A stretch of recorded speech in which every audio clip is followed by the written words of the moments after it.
here. That's mainly how it moves. And you can see that it's connected through a servo, and it's connected to these wings by the struts.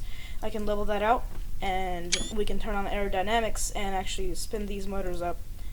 And I want to angle them down just so we don't lift off straight away. I just want to show you this view real quick. I would not angle them down if I was actually doing this. I would just spin them up, but you can see from this view how they're all angled down in the direction of their heading, so their lift is downwards.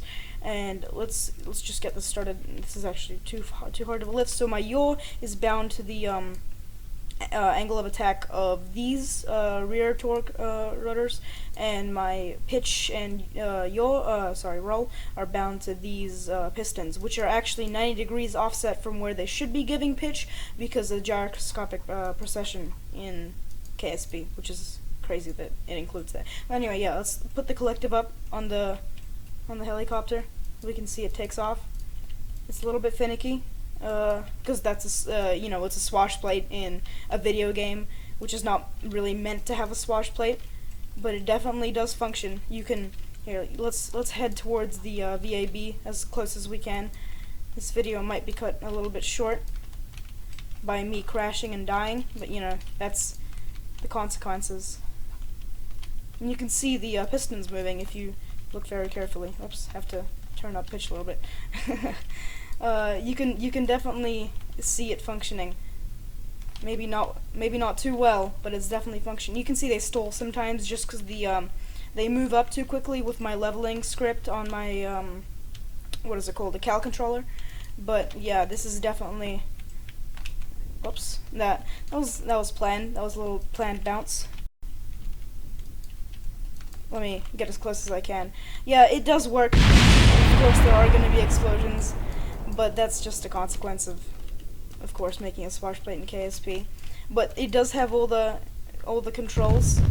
I can actually show you if I revert to launch.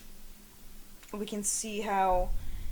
This is 1.7.2, by the way. 1.7.3 came out today, but I'm not using it just because the physics was kind of weird. But I can actually show you the way that the lifts interact in different parts.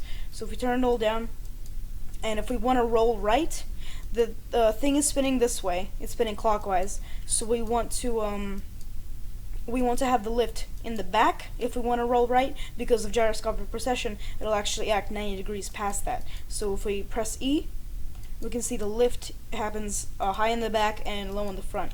Let me level that out. Oops. Let's bring that back down. And if we want to pitch up, for example, we would need we would need the lift to be right here. So that means we actually need the lift to be here. So then if we pitch up with my S key, you can see the lift happens right here. It will be more pronounced if we actually had, see that? If we actually had more lift, it would be more pronounced.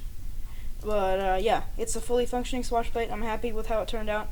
I can maybe finick with a bit, and as soon as I convert this to 1.7.3, I can do even more stuff with it, which I'm really excited about.